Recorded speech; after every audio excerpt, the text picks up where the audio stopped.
Selamat malam Romo, Ibu Bapak yang terkasih. Malam. Kita 1 menit lagi akan kita coba mulai. Selamat datang, terima kasih untuk kehadirannya malam ini pada kursus virtual Injil Yohanes. Mohon maaf kalau wajah saya belentong-belentong karena koneksi yang unstable, tapi semoga tidak mengurangi penerimaan suara yang saya sampaikan. Puji syukur kehadirat Tuhan, kita malam ini boleh berjumpa secara virtual Ibu Bapak bersama Romo kita, Romo Alfonsus Setia Gunawan yang setia mendampingi kita. Ini adalah kali keempat ya kita melakukan kursus bersama beliau dan berdinamika bersama untuk mendalami Injil dari Injil Matius, Markus, Lukas, dan sekarang Yohanes. Baik, sebelum kita memulai lebih jauh, mari kita buka dengan doa. Kita satukan hati untuk memulai kursus kita malam ini. Semoga kita semua diberikan kesehatan dan kelancaran. Mari kita satu dalam doa. Dalam nama Bapa dan Putra dan Roh Kudus. Amin. Allah Bapa Maha Pengasih, kami mengucap syukur malam ini kami boleh berjumpa dalam kerinduan kami untuk semakin mengenal Engkau melalui kursus virtual Injil Yohanes bersama gembala kami, Romo Alfonsus Setia Gunawan. Hadirlah bersama kami dengan Roh Kudus-Mu Tuhan, agar kami berkobar-kobar seperti halnya dua murid yang Kau sertai dalam perjalanan ke Emmaus untuk mendengarkan dan mengetahui lebih dalam mengenai Engkau melalui kitab Injil Yohanes. Bukalah hati dan pikiran kami untuk semua yang akan kami terima dalam pembelajaran ini. Kami mohon berkat-Mu juga untuk kelancaran proses kursus kami ini. Kau berkati segala alat dan perlengkapan yang kami gunakan. Engkau berkati gembala kami yang akan menyampaikan dan membimbing kami untuk lebih memahami Engkau. Kau berkati juga saudara-saudara kami yang sampai saat ini masih dalam perjalanan ataupun belum bisa bergabung dalam pertemuan malam ini. Kiranya kami semua tetap satu dalam semangat yang sama untuk semakin mencintai Engkau melalui kitab suci. Semua ini kami aturkan kepadamu karena kami percaya Engkau yang menyelenggarakan semuanya dan juga pembelajaran kami ini. Kemuliaan kepada Bapa dan Putra dan Roh Kudus, seperti pada permulaan, sekarang, selalu, dan sepanjang segala abad. Amin. Dalam nama Bapa dan Putra dan Roh Kudus. Amin.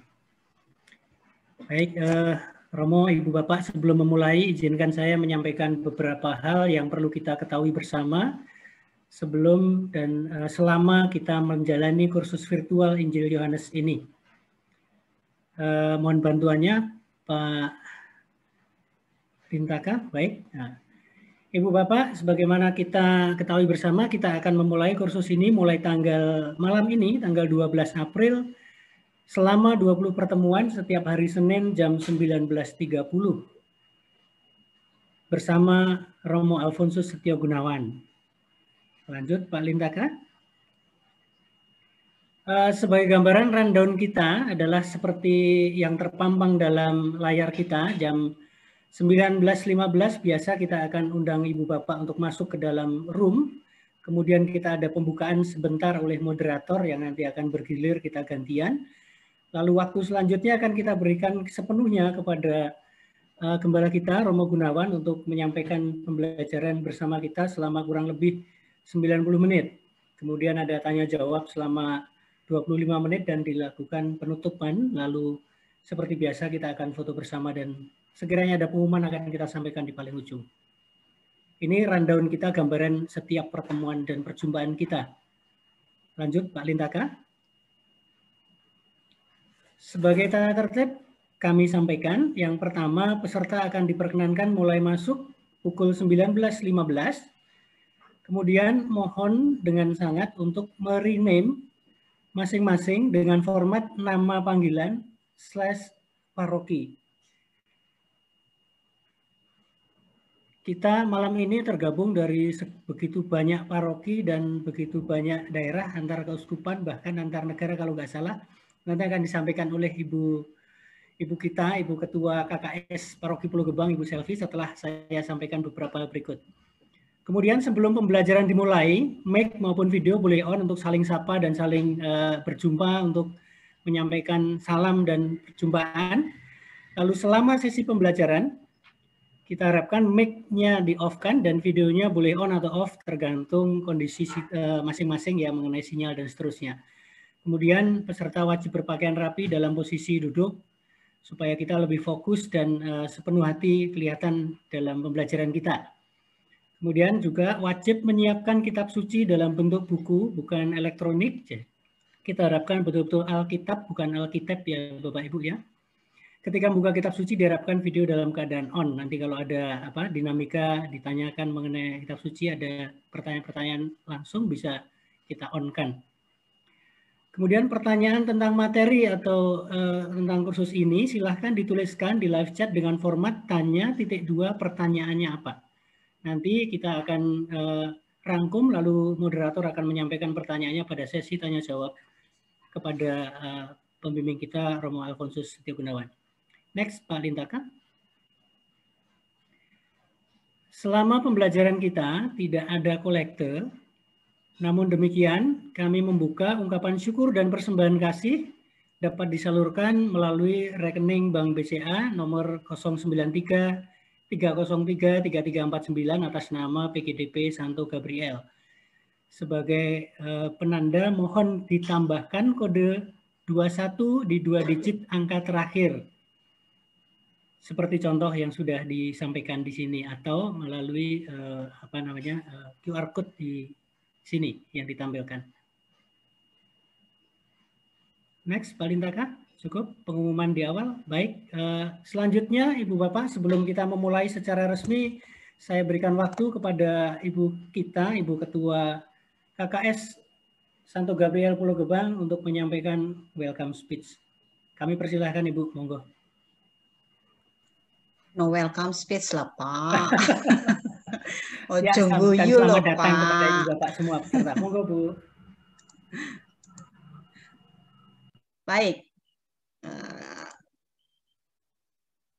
Baik teman-teman, selamat bergabung kembali pada pertemuan kursus Injil Yohanes ya. Untuk informasi, sekedar informasi, saya mengingatkan kembali, banyak yang sudah bertanya di dalam WA Group juga. Kita kursus Injil Yohanes akan berlangsung secara virtual sebanyak 20 kali pertemuan setiap hari Senin. Ya, jamnya tetap di 19.30 dan sampai, maaf ini ada edit nih, harusnya sampai 21.30 ya. Kecuali ada 2 kali kita berjumpa di hari Selasa, yaitu di tanggal 20 April dan di tanggal 20 Juli. Ini terkait dengan jadwal yang ada di paroki bahwa setiap tanggal 19 di setiap bulan, Paroki Pulau Gebang mengadakan novena Santo Yusuf. Jadi kita di 2 bulan ini agak skip menjadi hari Selasa. Ya, Bapak dan Ibu, data ini akan kami share di WA Group. Ya, oke. Kemudian selanjutnya sekedar informasi bahwa peserta kursus kita kali ini yang mendaftar, so far ya, yang mendaftar itu dari Paroki Pulau Gebang kita 153 orang. Kemudian yang dari luar paroki itu 168 peserta. Jadi total kita kali ini 321 peserta. Ya. Sedikit evaluasi ya. Kemarin kita di Injil Matius jumlahnya itu 249 peserta.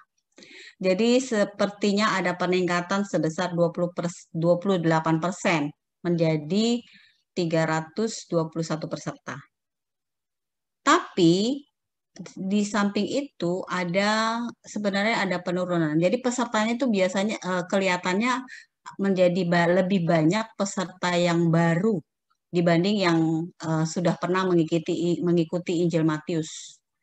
Jadi dari peserta yang jumlahnya 321 itu 136 peserta yang pernah ikut kursus Injil Matius. Selebihnya adalah yang baru. Mungkin ini propagandanya lumayan juga kali ya para teman-teman yang pernah ya. Kemudian sekedar informasi juga dari 168 peserta itu yang dari KAJ sejumlah 144 peserta, yang dari luar KAJ itu 24 peserta tersebar di beberapa kota seperti yang saya tulis di sini ya. Kemudian rundown ini sebenarnya sudah dijabarkan tadi sama moderator, jadinya saya pikir sudah oke. Next berikutnya adalah ini Bapak dan Ibu, kita mengharapkan segala ungkapan kasih dari Bapak dan Ibu lewat persembahan kasih ini. Nah, nomor ini juga nanti akan kami share lewat WA group supaya tidak dicari-cari dan ditanya-tanya. Berarti nanti kita periodik akan coba informasi hal ini di WA group ya. Yang ini sebenarnya sudah dijabarkan oleh Pak Moderator tadi. Sepertinya kurang lebih itu informasi yang saya berikan pada malam hari ini. Sebagai gambaran aja bahwa di masa pandemi tetap saja ada kerinduan kita di masing-masing untuk tetap belajar, tetap mau lebih mengenal lebih jauh tentang Yesus lewat Injil Yohanes kali ini. Ya, oke, saya kembalikan lagi dengan moderator Pak Heru, monggo. Terima kasih Ibu Selvi. Baik, Ibu Bapak, sekali lagi selamat datang. Ternyata kita tergabung dari sekian banyak paroki, keuskupan, dan juga lintas ya, negara ya. Mari kita siapkan diri kita dan juga kitab suci kita untuk bersama-sama bersama Romo Alfonsus Setia Gunawan mendengarkan pembelajaran kita bersama. Kami serahkan waktu sepenuhnya kepada Romo. Monggo Romo. Selamat malam Romo, selamat. Ya, terima kasih. Pertama-tama saya bertanya apakah suara saya bisa didengar semuanya? Bisa Romo. Selamat malam semuanya, Bapak Ibu, saudara-saudara dimanapun Anda berada di seluruh tanah air dan di paroki-paroki di Keuskupan Agung Jakarta. Berbahagia sekali malam hari ini kita bisa mengawali permenungan kita tentang Yesus Kristus Tuhan Sang Juru Selamat yang khususnya ditulis oleh Yohanes di dalam Injilnya. Kita semua sudah belajar dan sudah tahu selama 4 tahun ini kita mulai dari Injil Markus, Injil Lukas, Matius, dan akhirnya Yohanes. Pembelajaran ini dari Markus sampai Yohanes itu disusun atau kita pelajari sesuai dengan urutan penulisan Injil. Jadi Injil yang paling pertama ditulis adalah Injil Markus. Lalu di Injil Lukas dan Matius sekitar tahun 80, 85, Markus tadi tahun 70-an, dan Injil Yohanes itu ditulis sekitar tahun 100. Ya. Sehingga urutan pembelajaran kita juga menjadi urutan penulisan para penulis Injil. Meskipun di mana-mana kita menemui yang disebut Injil, tetapi yang masuk dalam kanon gereja Katolik ini hanya 4 Injil. Injil yang lain-lainnya adalah Injil yang tidak diakui kebenarannya. Misalnya ada Injil Yudas, ada Injil Thomas, apalagi Injil Barnabas tidak termasuk di dalam Injil kita. Dan urutan Injil yang disusun oleh dalam kitab suci itu juga menjadi urutan dikatakan kesulitan di dalam membaca dan memahami. Paling mudah itu adalah Injil Markus. Ya, boleh dikatakan kalau ada orang yang membandingkan Injil Markus itu Injil tingkat katekumen calon baptis. Lalu Injil Lukas itu Injil yang perbandingannya orang yang sudah menjadi orang Katolik, melaksanakan apa yang diajarkan Tuhan. Yang ketiga, itu Injil Matius, itu untuk para guru agama misalnya saja. Perbandingannya tingkatannya guru agama. Lalu Injil Yohanes adalah Injil yang paling sulit dan tidak mudah untuk dipahami. Kadang-kadang ada kata-kata yang sulit sekali untuk ditafsirkan. Namun kita mau mencoba berusaha sekuat tenaga supaya apa yang ditulis oleh Yohanes di dalam Injilnya sedikit banyak bisa kita pahami. Nah, Injil Yohanes itu menjadi Injil yang tersendiri ya. Beda dengan 3 Injil yang sebelumnya.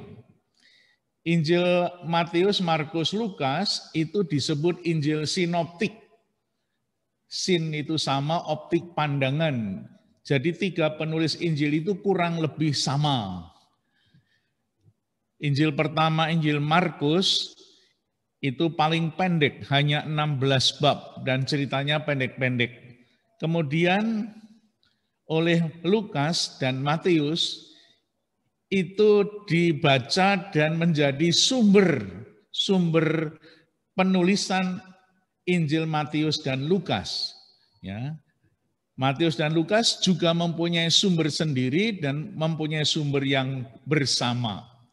Maka ketiga penulis Injil, Matius, Markus, dan Lukas, itu kalau kita baca selayang pandang, itu kurang lebih sama isinya, meskipun ada banyak tambahan dari Matius dan Lukas.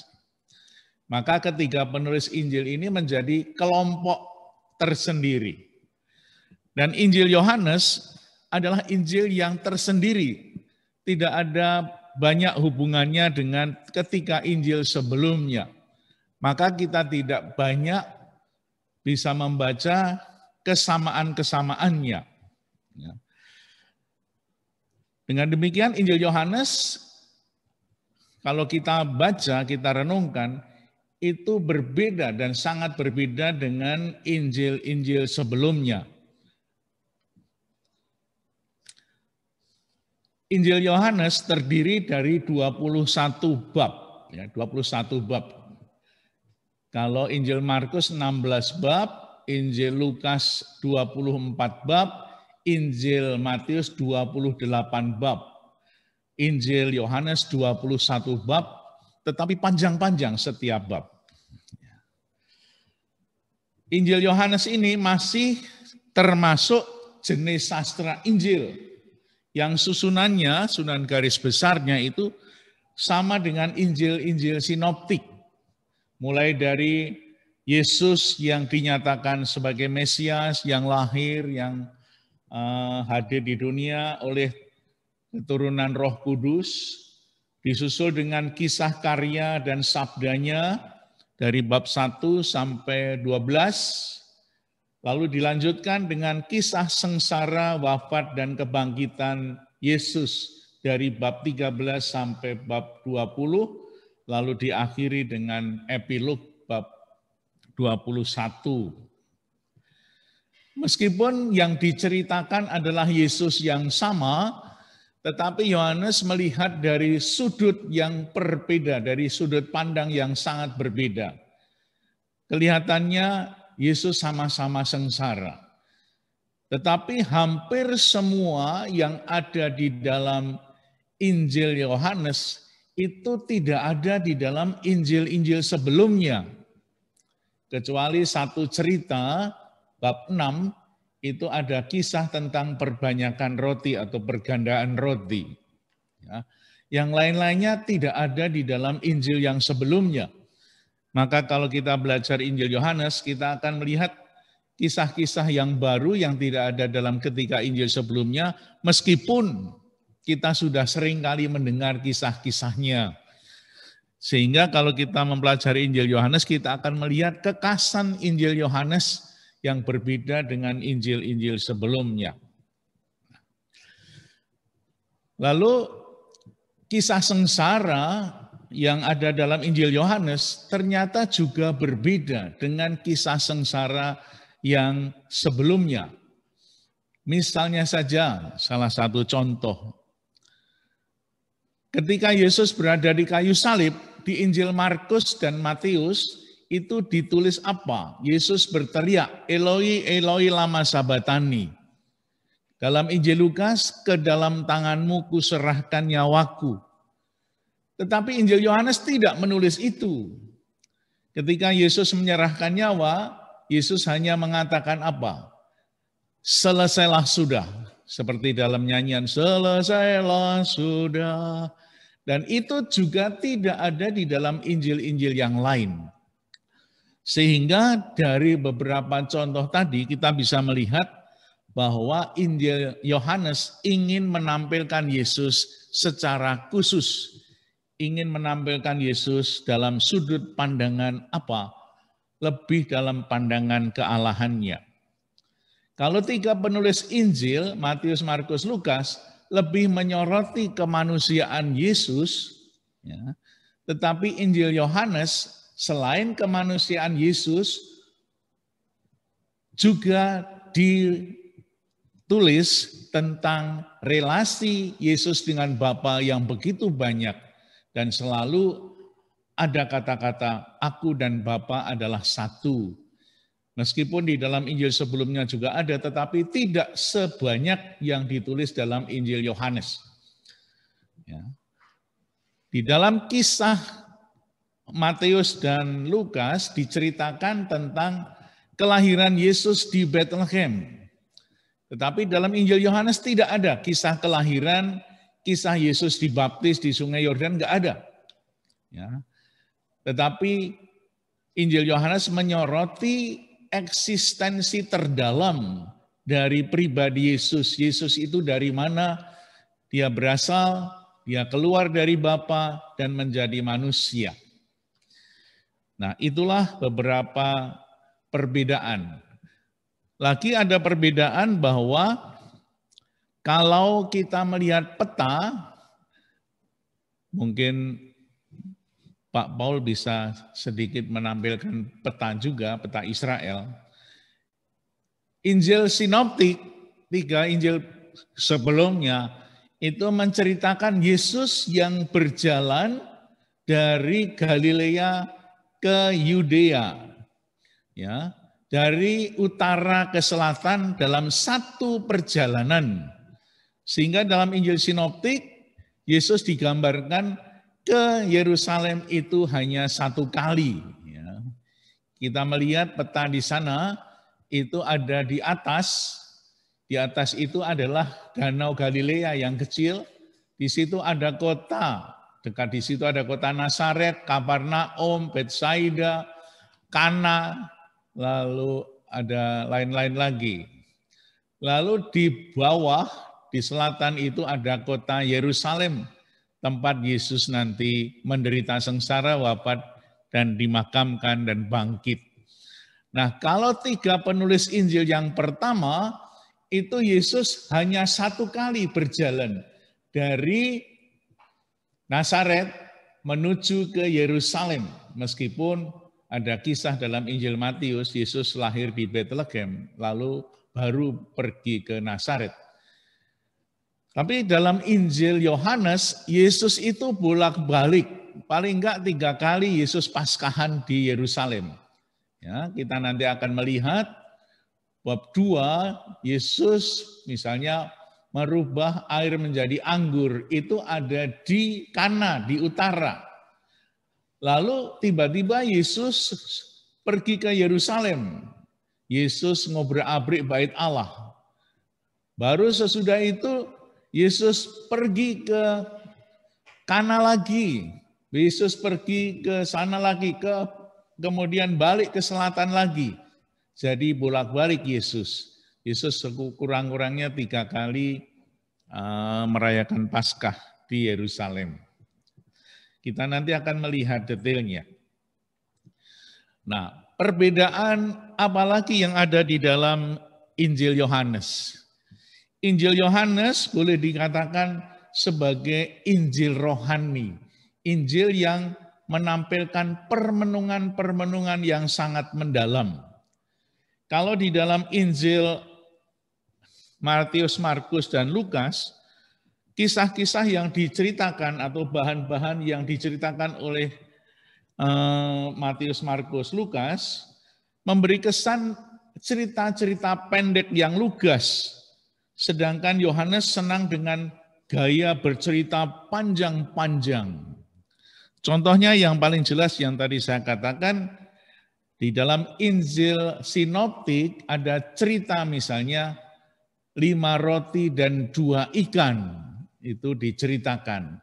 Tetapi di dalam Injil Yohanes setelah Yesus merubah 5 roti dan 2 ikan, masih ada cerita permenungan panjang dan pengajaran serta wejangan yang sangat panjang sampai 71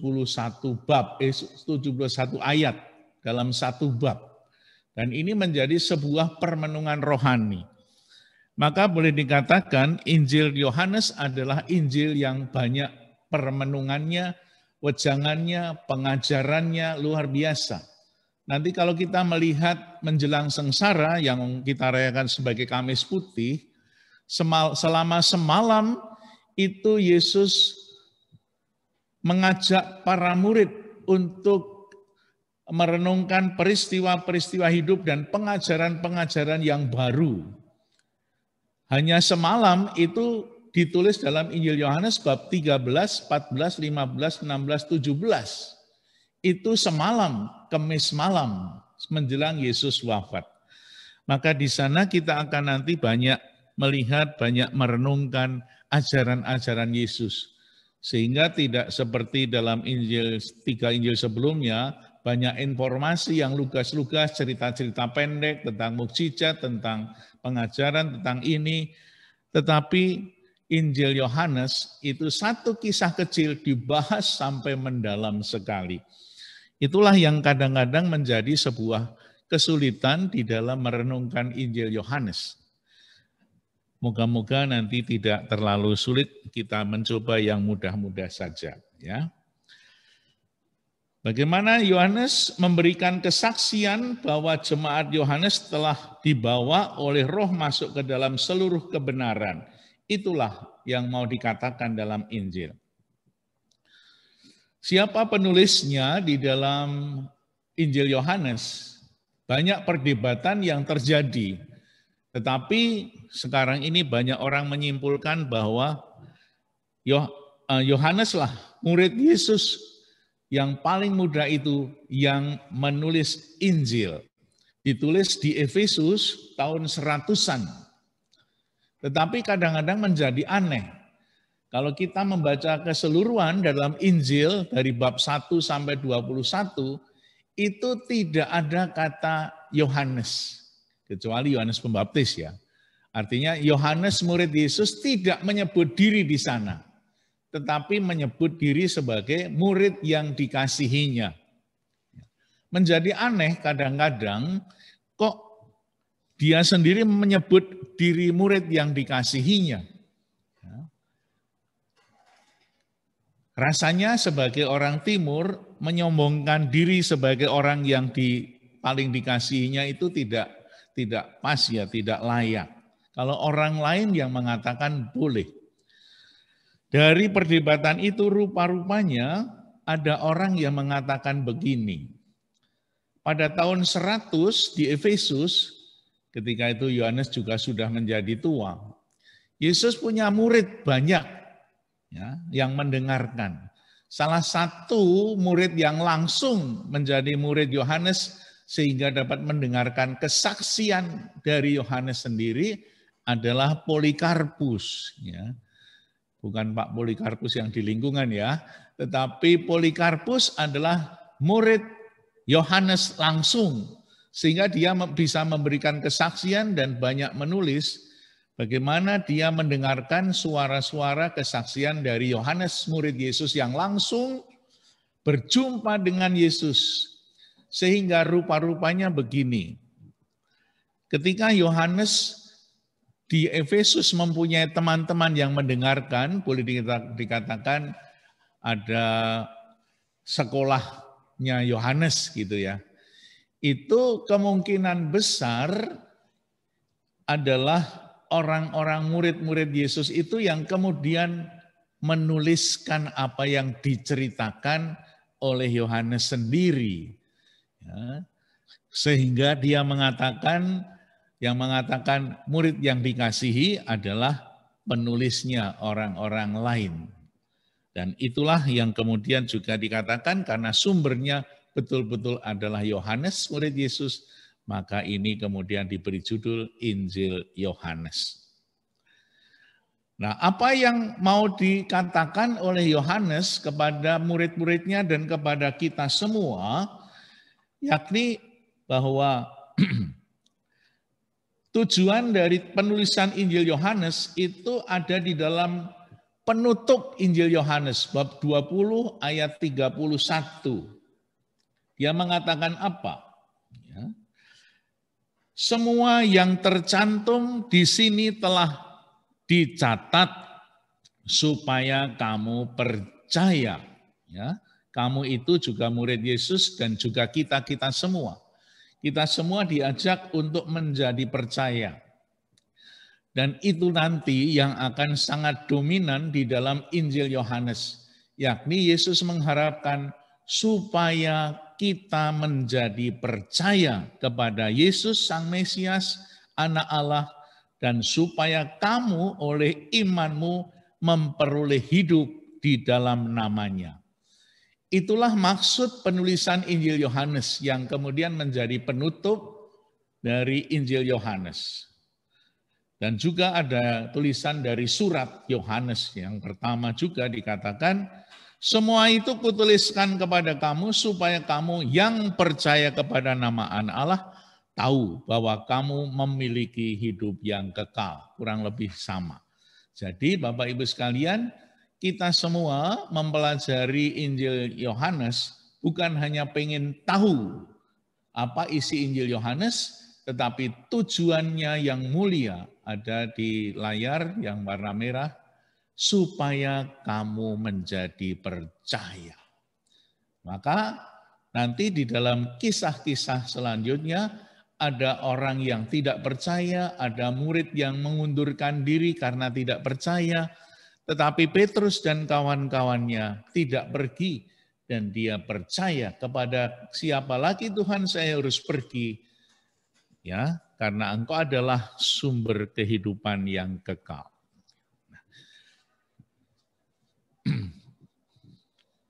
Nah, tapi tadi sudah saya katakan perbedaan dari Injil Yohanes tidak seperti dalam Injil Sinoptik.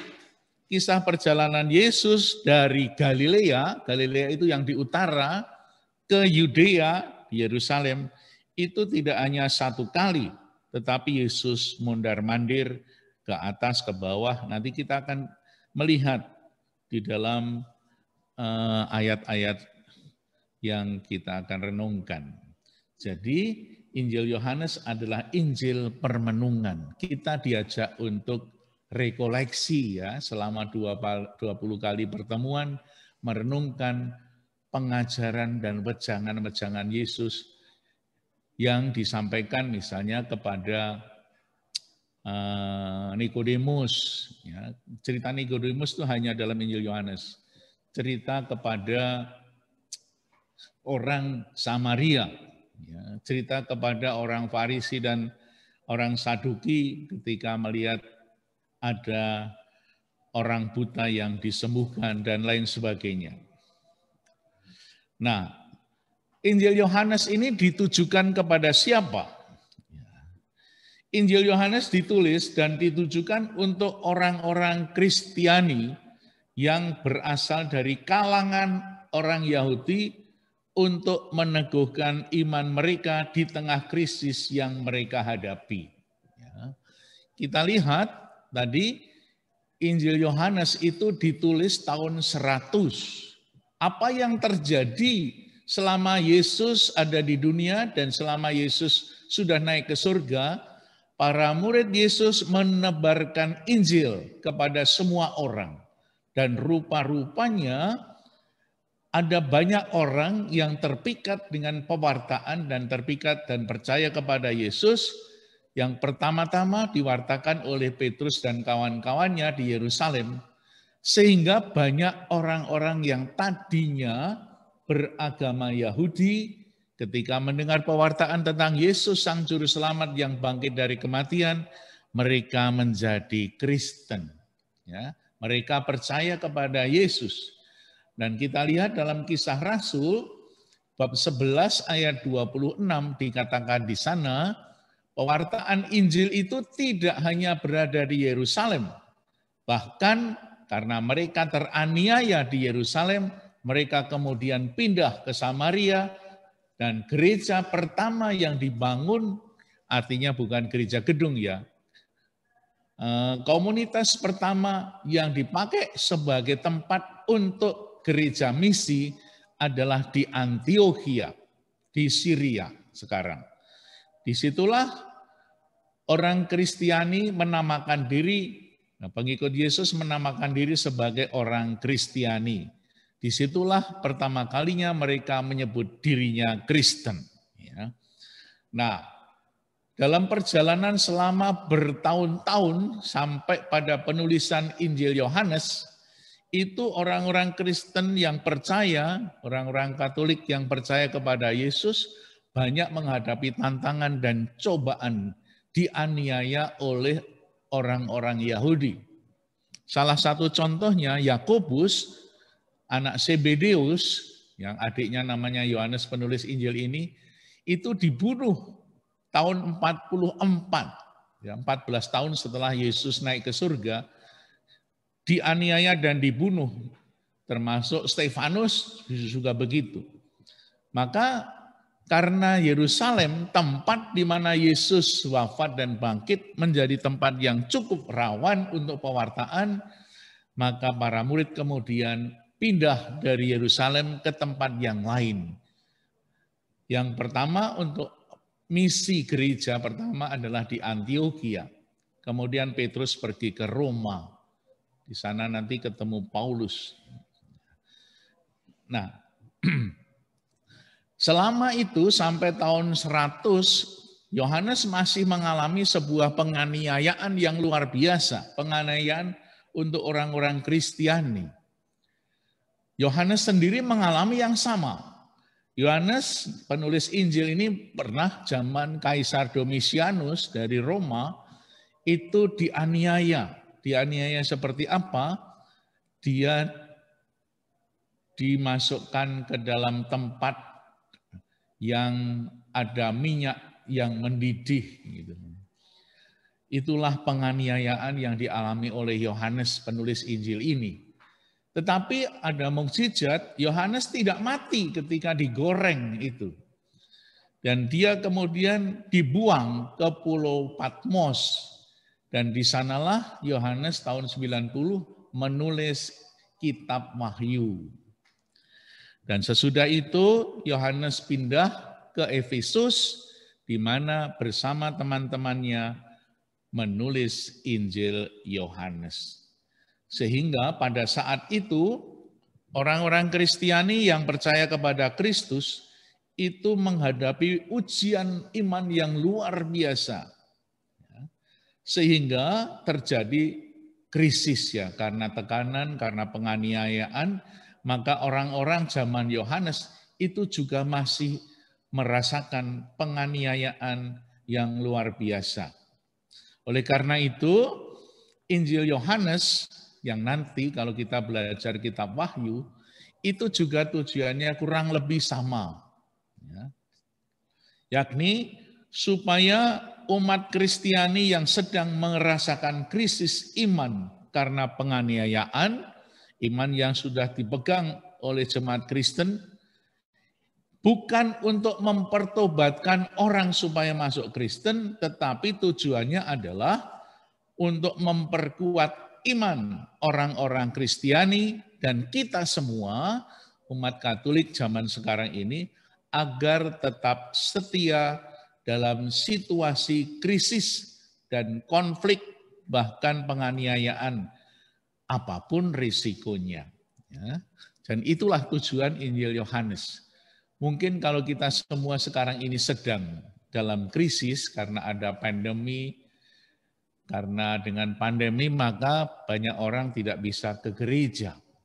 Tetapi kadang-kadang kita melihat sekarang sudah dibuka gereja offline, misa offline, tetapi ada beberapa orang yang sudah diundang, dijaga keamanannya dan protokol kesehatan yang sangat ketat, tetapi ketika diundang nggak mau datang. Ya.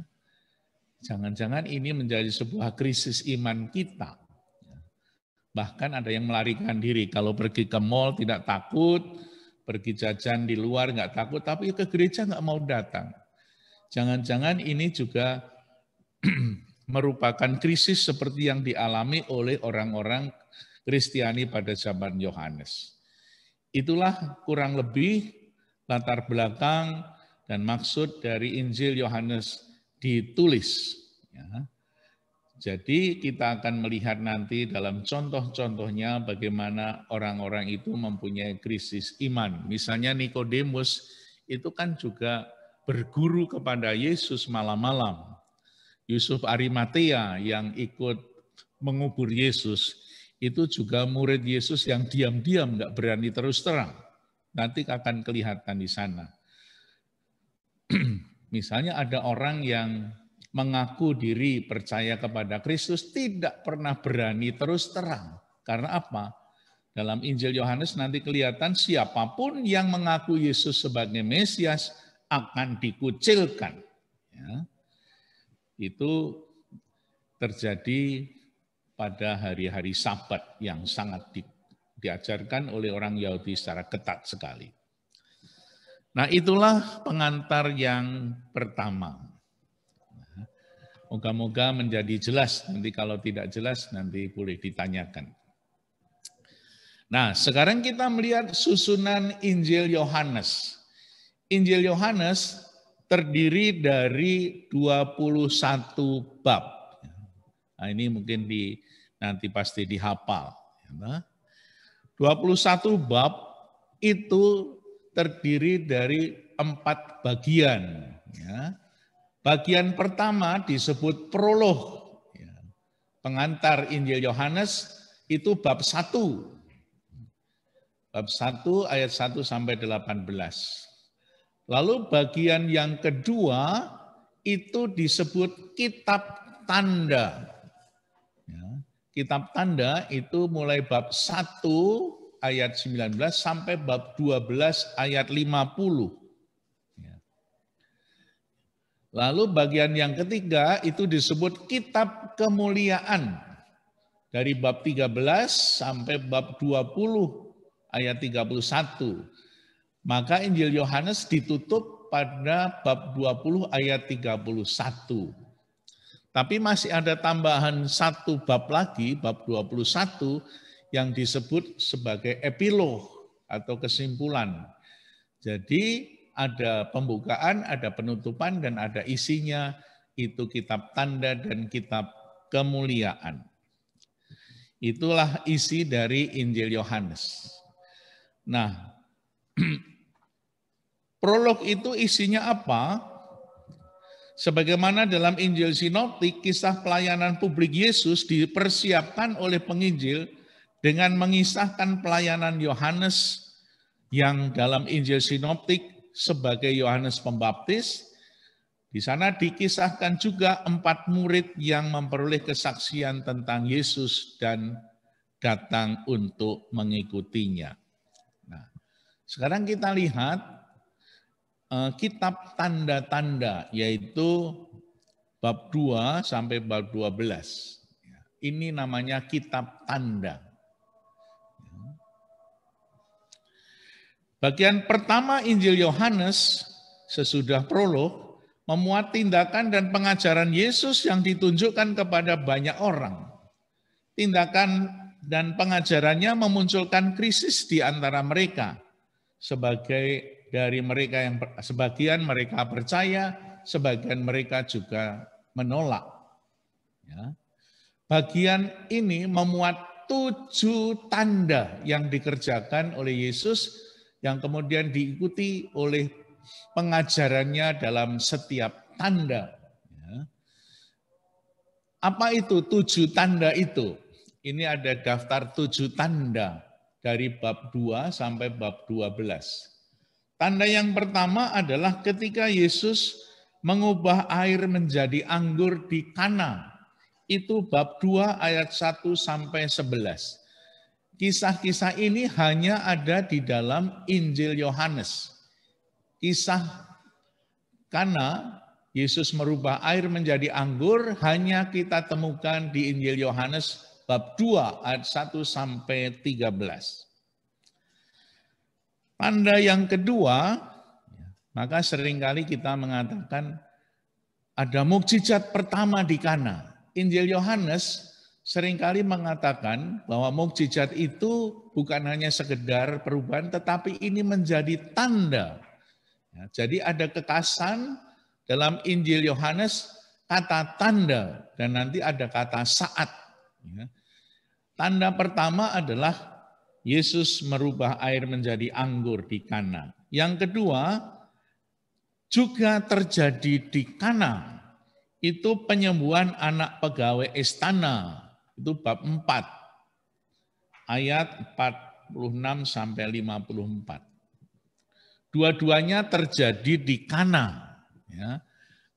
Padahal Yesus bab 2 itu sesudah di Kana, Yesus pergi ke Yerusalem. Tetapi balik lagi, ketemu orang Samaria dan ketemu dengan orang yang mati, kemudian orang yang sakit, ya, anak seorang pegawai istana.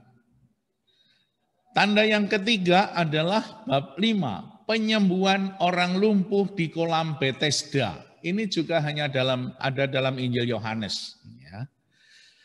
Yang keempat, tanda pergandaan roti. Nah, pergandaan roti kisahnya ada di semua penulis Injil. Ada 4 penulis Injil memuat ini. Tetapi Yohanes tidak berhenti pada kisah sisa 5.000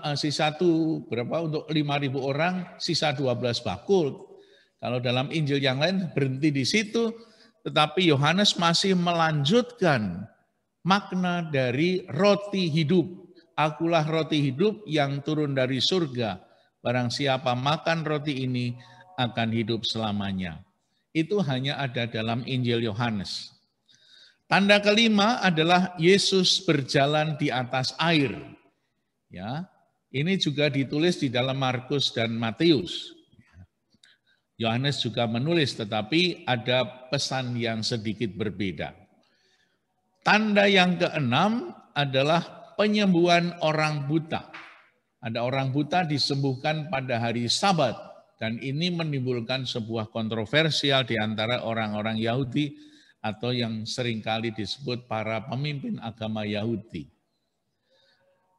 Yang terakhir, yang ketujuh menjadi penutup dari tanda adalah pembangkitan Lazarus bab 11. Ya. Jadi kisah pembangkitan Lazarus ini hanya ada dalam Injil Yohanes bab 11. Kalau kita pernah membaca orang mati yang dibangkitkan dalam Injil yang lain, misalnya Lukas, itu ada pemuda di Nain bab 7. Lalu Matius, Markus menulis anak Yairus yang mati, itu di Markus bab 5 ayat 21 dan seterusnya. Dan itu semua tidak ada dalam Injil Yohanes. Yang ada dalam Injil Yohanes adalah Lazarus yang dibangkitkan di Betania. Teks Yohanes sendiri, ya, dalam beberapa teks, bab 2, bab 4, bab 7, bab 12, bab 20, mengindikasikan sebenarnya tidak hanya ada 7 tanda yang dikerjakan oleh Yesus. Ya. Kalau kita membaca nanti teksnya, ada orang-orang yang mengatakan Yesus dipercaya atau banyak orang mengikuti Yesus karena melihat banyak tanda-tanda. Tetapi entah mengapa Yohanes hanya menulis 7 tanda itu saja.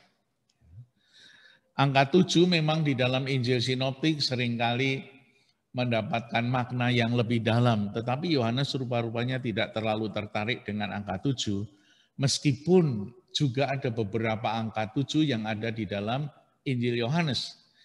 Misalnya tandanya ada 7. Nanti kalau kita membaca kesaksian-kesaksian, itu juga ada 7 kesaksian. Di dalam teks tentang pokok anggur, bab 15 Injil Yohanes, nanti juga ada 7 kata yang sama keluar, yaitu tinggallah. Tinggallah dalam aku dan aku dalam dia. Jadi kata manete itu tinggallah, ada 7 kata di sana.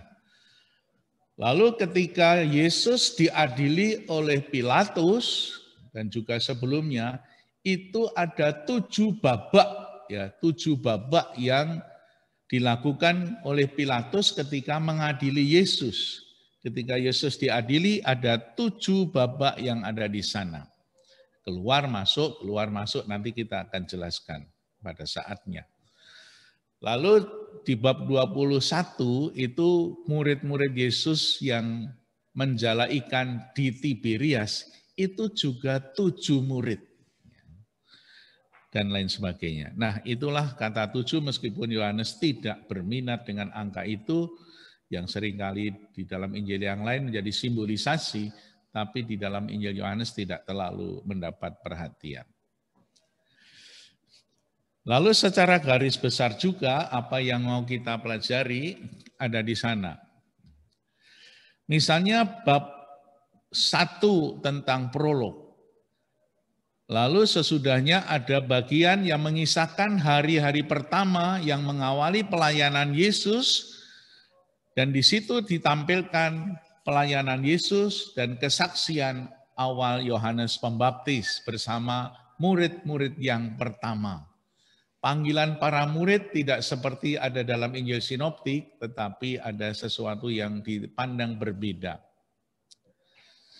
Lalu Yohanes bab 2 sampai bab 4 itu sering disebut sebagai judulnya dari Kana ke Kana. Kana yang di Galilea itu tempat di mana Yesus merubah air menjadi anggur. Dan nanti setelah Yesus ke Yerusalem bab 2 akhir, lalu ketemu Nikodemus, lalu ketemu orang Samaria, itu Yesus kembali ke Kana. Jadi bab 2 sampai bab 4 itu seringkali dikasih judul dari Kana ke Kana. Ya. Itu yang terjadi. Lalu bab 5 sampai bab 10 itu sering disebut sebagai Yesus di dalam pesta-pesta Yahudi. Jadi orang-orang Yahudi kan punya pesta-pesta yang sangat khusus.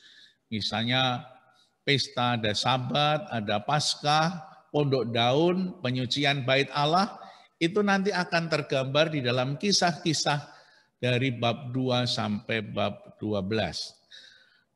Khususnya bab 5 sampai bab 10 itu Yesus mengikuti pesta-pesta Yahudi di Yerusalem. Itu bab ketiga dari tanda-tanda. Lalu ada pesta tanpa nama, ada pesta Paskah, ada pesta Pondok Daun, sering disebut juga pesta Tabernakel, lalu penyucian Bait Allah. Nah, tadi saya katakan bahwa kata yang sangat spesial, yang khusus di dalam Injil Yohanes adalah kata tanda dan saat. Jadi kata saat dalam Injil Yohanes mempunyai arti yang sangat dalam. Kita melihat, pasti masih ingat ketika Bunda Maria dalam perubahan air menjadi anggur, Bunda Maria minta kepada Yesus, ya, ini anggurnya habis. Lalu Yesus bertanya, mau apakah engkau daripadaku ibu, saatku belum tiba. Jadi kata saat mempunyai arti yang sangat khusus.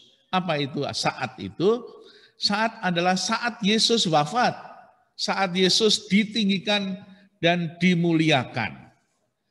Maka nanti bab 13 akan dikatakan saatku sudah dekat. Bahkan ketika Yesus wafat, saatku sudah tiba untuk menderita sengsara dan ditinggikan di kayu salib. Jadi kalau ditinggikan artinya Yesus disalib dan kemudian dimuliakan.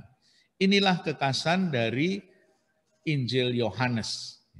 Jadi kalau kita suatu ketika membaca kata saat, berarti saat Yesus disalibkan, yang kemudian dikatakan sebagai kemuliaan.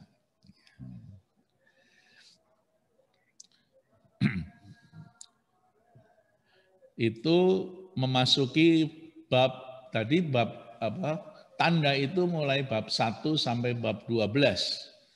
Bab 11 sampai bab 12 itu menjadi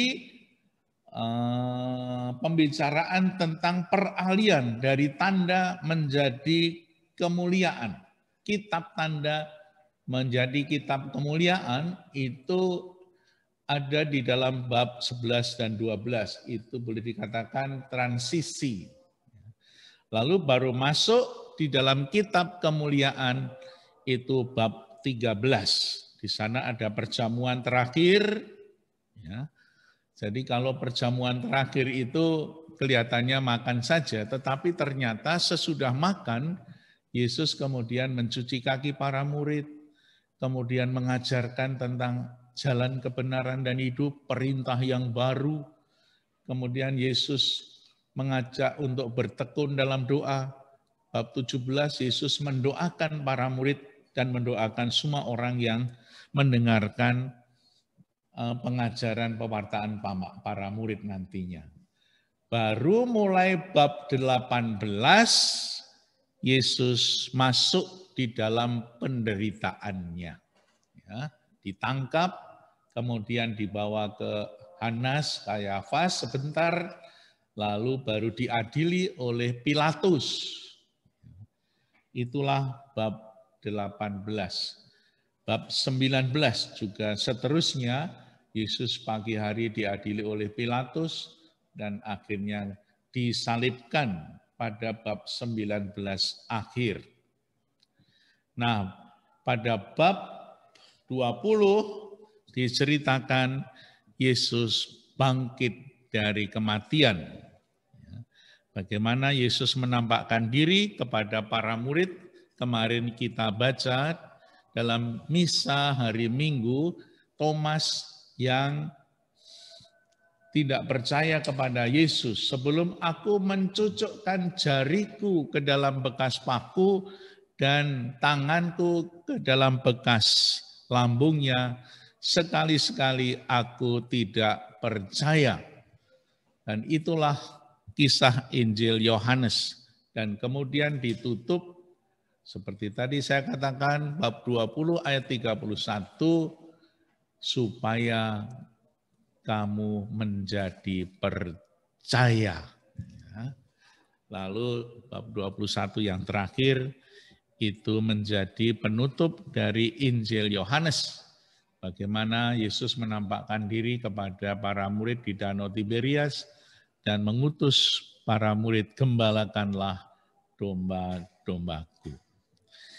Itulah sedikit pengantar dari keseluruhan Injil Yohanes, yang moga-moga kita bisa mempunyai pandangan yang agak luas, pandangan yang menyeluruh tentang Injil Yohanes, yang sangat berbeda dengan Injil-Injil sebelumnya. Injil-Injil sebelumnya itu antara satu dengan yang lain ada kisah-kisah yang sama, kisah-kisah yang kurang lebih sama meskipun juga agak berbeda.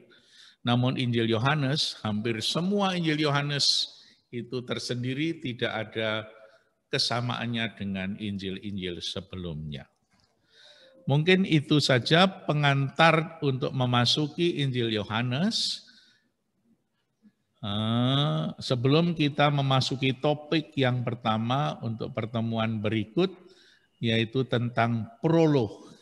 Nah, harapan saya nanti Bapak Ibu bisa membaca Injil Yohanes bab 1 untuk minggu depan, sehingga kita sedikit banyak sudah merasa siap untuk menganalisis atau mengerti lebih dalam pesan-pesan Allah Bapa kepada kita semua dalam Injil Yohanes. Demikian kira-kira Bapak Heru untuk pengantar pertama malam hari ini setelah kurang lebih 1 jam. Baik, Romo. Matur nuwun, terima kasih Romo sejenak. Mungkin juga kita perlu istirahat, monggo Romo munjuk. Bapak Ibu kalau mau ke belakang sih bersilahkan, kita akan coba masuk berikutnya ke sesi tanya jawab. Malam ini kita sudah mendengarkan paparan dari Romo pembelajaran mengenai prolog Injil Yohanes yang memperkenalkan apa tujuan dari Injil Yohanes ditulis, kemudian juga bagian-bagian yang ada di dalam Injil Yohanes. Sebelum kita masuk ke masing-masing bagian sebagai sesi berikutnya pada pertemuan berikutnya. Baik, Ibu Bapak, sebelum kita tutup pertemuan kita malam ini, mungkin ada pengumuman dari panitia untuk kita sampaikan kepada Bapak Ibu peserta kursus. Ibu Selvi? Sepertinya tidak ada, cuma mengingatkan saja bahwa minggu depan kita bertemu di hari Selasa, tanggal 20 April. Ya. Untuk teman-teman yang berhalangan, jangan ragu, jangan berkecil hati.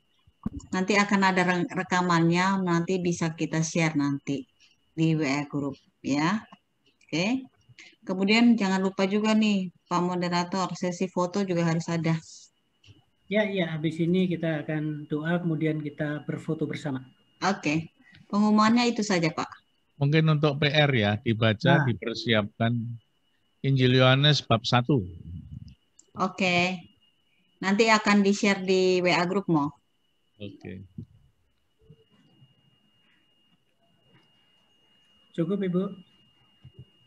Cukup, Pak. Baik, terima kasih Ibu Selvi, Romo. Jadi Bapak Ibu mengingatkan untuk pertemuan minggu depan kita siapkan membaca Injil Yohanes bab 1. Baik, mari kita tutup dengan doa perjumpaan kita malam ini dan pembelajaran kita. Kemudian nanti mohon bersabar untuk kita ambil foto sejenak setelah kita doa dan menerima berkat dari Romo. Mari kita satu dalam doa. Dalam nama Bapa dan Putra dan Roh Kudus. Amin. Tuhan, kami mengucap syukur atas semua yang boleh kami dengarkan, semua yang boleh kami ingat dan kami dapatkan dalam pembelajaran malam ini. Kiranya boleh semakin memperdalam iman kami dan meneguhkan pengharapan kami serta keyakinan kami akan Yesus Putra-Mu. Dan semoga kami semakin mencintai dan dapat menjalankan apa yang Kau kehendaki melalui apa yang kami terima pembelajaran malam ini. Sekarang kami akan kembali kepada keluarga kami masing-masing dan aktivitas kami. Mohon berkat-Mu untuk kami pada malam hari ini melalui gembala kami. Tuhan sertamu dan sertamu juga. Semoga semuanya Bapak Ibu, keluarga, dan semua yang berkehendak baik selalu diberkati oleh Allah yang Maha Kuasa, Bapa dan Putra dan Roh Kudus. Amin. Amin. Terima kasih. Sampai jumpa.